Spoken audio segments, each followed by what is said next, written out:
Ako ay nagaganap dahil si Ate Dolor ay muli namin nakabanding. Nakabanding siya namin ng 2 times ba? 2 times sa Sunday service. And I'm so happy dahil, ilan taon ka na?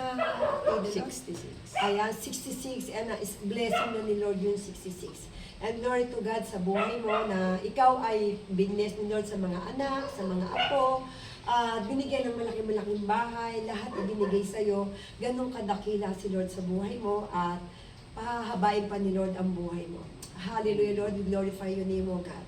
Lord, salamat sa buhay ni Ate Dolor na patuloy na iniingatan mo siya. Ganon din, Lord, ang kanyang asawa.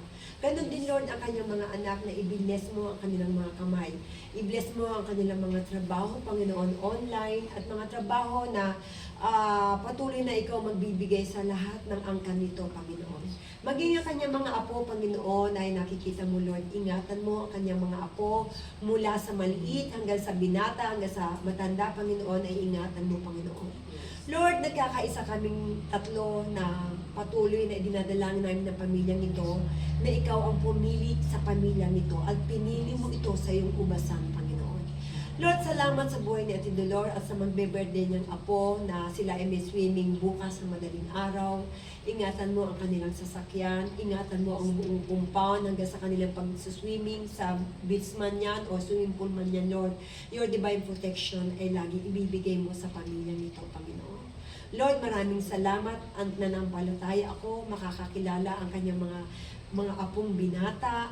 Ito yung maglilingkod sa iyo, tutugtog, aawit, sapagkat Lord, ngayon palang dinidiklar ako, pinili mo sa ubasan mo ang pamilyang nito. Lord, nagkakaisa kami, Lord, wala kami itinataas, kundi ikaw lang na aming Panginoong Jesus na sa silong ng langit na napako sa krus at nagligtas sa aming kasalanan, Panginoon. Lord, wala kami nahawakan ni Leon. Ang inahawakan namin ay ang relasyon sa iyo, Panginoon.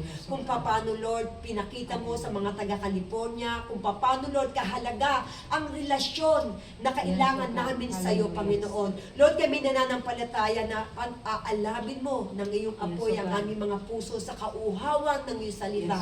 Kami matututong magbasa ng Biblia, Panginoon, sapagkat ang salita mo'y mananatiling buhay kahit magunaw ang mundo, mananatiling buhay ang iyong salita sapagkat yon ay salita mo at mananatili, Lord, makapangyarihan na hindi nabibiro ang iyong pangalan, hindi dapat lapaslanganin ni numan.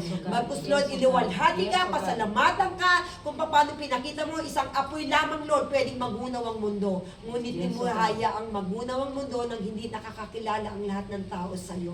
Lord, pinakita mo, Lord, pwede mong gawin ang lahat ng bagay. Ikaw ang nagpapaulan, ikaw ang nagpapaapoy, ikaw ang nagbibigay ng mga kalikasang Panginoon. Lord, pinakikita mo, Lord, nagagalit ka sa mga taong palasaway na hindi sumusunod sa iyong salita, Panginoon. Ngunit ikaw ang Diyos na mapagmahal, Diyos na makapangyarihan, Diyos na nagbibigay ng kaligtasan, at Diyos na nagbibigay ng biyaya sa bawat pamilya, Panginoon. At ikaw rin, Lord, ang Diyos na nagdudugtong ng mga buhay. Ikaw, Lord, na nagpapagaling sa mga may sakit, Panginoon.